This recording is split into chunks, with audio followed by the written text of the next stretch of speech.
What if the secret to a longer, healthier, and more vibrant life wasn't about restriction, calorie counting, or cutting out entire food groups? What if it was about abundance, about flavor, community, and enjoying your food? It sounds almost too good to be true, doesn't it? But for decades, scientists and doctors have been pointing to one specific corner of the world and one specific way of eating that seems to have cracked the code. And that's exactly what we're diving into today. Welcome to the Healthy Food to Eat podcast. Today, we're unpacking a term you've almost certainly heard before, the Mediterranean diet. But we're going to show you why calling it a diet is probably the biggest mistake you can make. Exactly, because when you hear the word diet, what's the first thing that comes to mind? For a lot of people, it's about what you can't have. It's about rules, deprivation, maybe feeling a little bit hungry and miserable. And the Mediterranean way of eating is the complete opposite of that. It's a lifestyle, a cultural pattern that has been practiced for centuries. It's not a fad created in a lab. It's a way of life that evolved naturally in places like Greece, southern Italy, and Spain. So if it's not a diet in the traditional sense, what is it? Let's build it from the ground up. Imagine a pyramid. This is the easiest way to visualize it. At the absolute base of this pyramid, the foundation of everything are plant-based foods. This is what you eat most often, every single day. We're talking about vegetables of all kinds, fruits, whole grains, legumes like beans and lentils, and nuts and seeds. And a key player at this level, maybe the superstar of the whole show, is extra virgin olive oil. It's the primary source of fat. We're not afraid of fat here, we're just very specific about the type of fat. So right there at the foundation, we have color, we have fiber, we have nutrients, and we have healthy fats. Let's pause for a second and just ask our listeners to think, how does that foundation compare to what's currently on your plate on a typical day? Are plants the star of your show or more of a side character? That's a great question. No judgment, just observation. Now let's move up one level on the pyramid. This is the stuff you eat often, maybe a few times a week, but not necessarily at every single meal. Here, we find fish and seafood. Especially fatty fish like salmon, mackerel, herring, and sardines. These are packed with those incredible omega-3 fatty acids, which are powerhouses for your brain and heart. The advice is typically to have fish at least twice a week. Moving up again, we have poultry, eggs, and dairy, things like cheese and yogurt. These are eaten in moderate portions. We're not talking about a giant block of cheddar every day, but maybe some Greek yogurt for breakfast or a sprinkle of feta on a salad. These are accents, not the main event. And then right at the very top of the pyramid, the smallest section, is what you eat least often. This is where red meat and sweets live. It's not that they are forbidden. That's a critical point. You can absolutely enjoy a steak or a piece of cake, but in a traditional Mediterranean lifestyle, these are for special occasions, not for a Tuesday night dinner. It's a complete flip of the typical Western diet, where a big piece of meat is often the center of the plate and vegetables are the afterthought. Here, the plants are the center and the meat is the accent. It's a fundamental shift in perspective. So that's the what, but the why is just as important.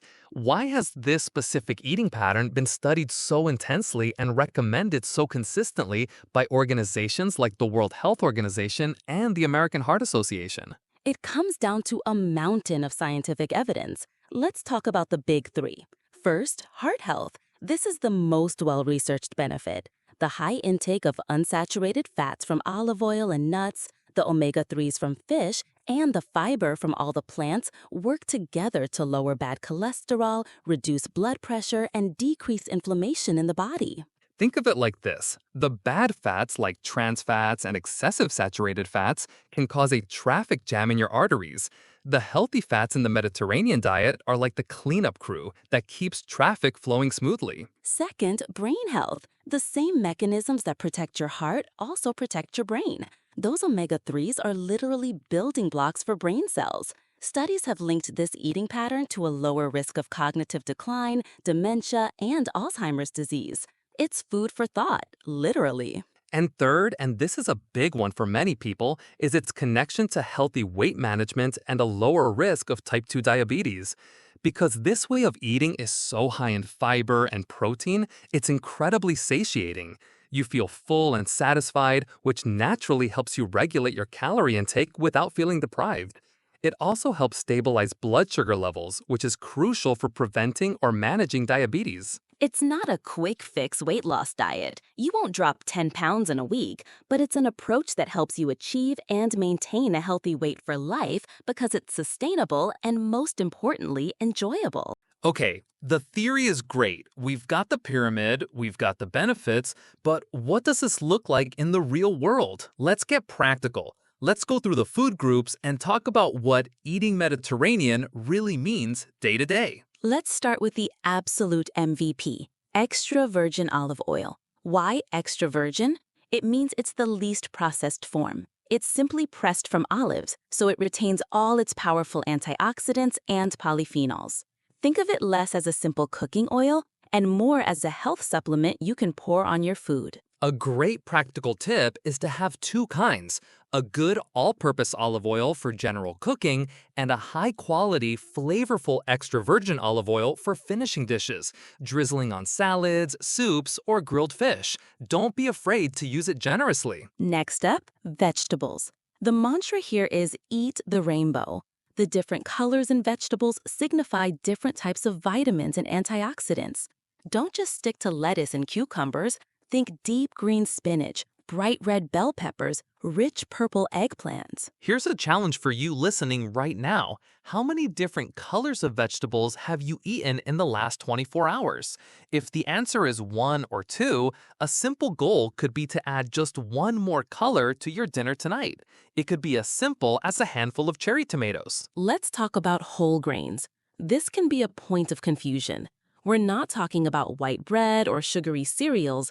We mean grains in their whole form.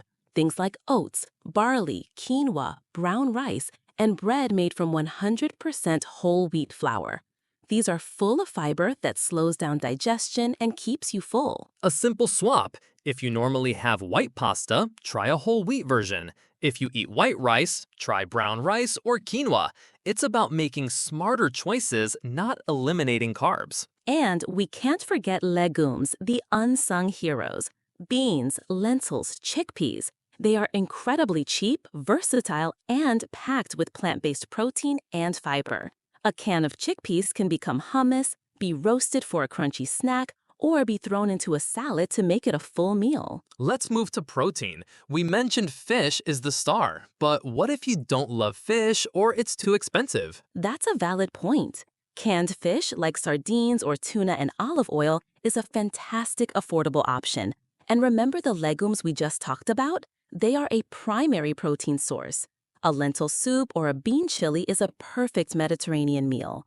Poultry and eggs are also great, just in moderation. Now, what about the things we eat less of? Let's be clear about red meat. It's not evil. It contains important nutrients like iron and B12. The key is frequency and portion size. Instead of a huge steak being the star of the meal, think of it as a small component. Maybe a few strips of beef and a vegetable stir fry, or a small lamb kebab surrounded by a huge salad and whole grain pita. And what about dessert? The Mediterranean dessert is often the simplest, a piece of fresh fruit, a juicy peach, a handful of berries, or a slice of melon. Sweets and pastries are reserved for celebrations. It makes them feel more special when you do have them. This brings us to a crucial point that goes beyond the food itself, the Mediterranean lifestyle. It's not just what you eat, but how you eat. Exactly. One of the pillars is social eating. Meals are often a communal event, shared with family and friends.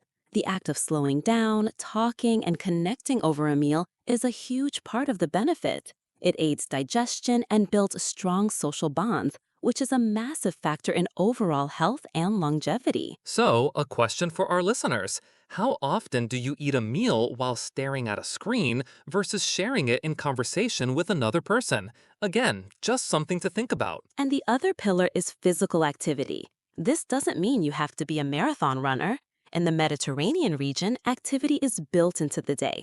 walking to the market, gardening, taking a stroll after dinner. It's about regular, enjoyable movement. Okay, so this all sounds wonderful, but let's get real. People are busy, people have budgets. Let's address some common hurdles. The first one I hear is this sounds expensive. Fresh fish, good olive oil, tons of fresh produce. It can be, but it doesn't have to be. We already mentioned canned fish. Frozen fruits and vegetables are just as nutritious as fresh ones, and they are often much cheaper and won't go bad in your fridge. Buying grains and beans in bulk is incredibly cost-effective. You don't need the fanciest $50 bottle of olive oil to get the benefits. A good quality, affordable one from the supermarket is perfectly fine. The second hurdle, I don't have time to cook elaborate meals every day. You don't have to. Mediterranean cooking is often incredibly simple. A piece of fish baked in the oven with some lemon and herbs, alongside some roasted vegetables, takes maybe 10 minutes of active prep time. A big Greek salad with some canned chickpeas takes 5 minutes to assemble. And this is where a little bit of meal planning or meal prep can be a game changer. Take an hour on a Sunday, cook a big batch of quinoa, roast a large tray of vegetables, make a simple vinaigrette dressing. Then, during the week, you can just assemble your meals in minutes. So if someone is listening to this and feels both inspired and a little overwhelmed, where do they start? What is the very first step? I believe in the power of small incremental changes. Don't try to overhaul your entire life overnight. That's a recipe for failure. Pick one thing, just one. Maybe your one thing is to swap butter for olive oil when you cook. That's it. Do that for a week or two until it feels normal. Or your one thing could be to try meatless Mondays, where you build your main meal around beans or lentils just one day a week. Or your one thing could be to add a simple side salad to your dinner every night.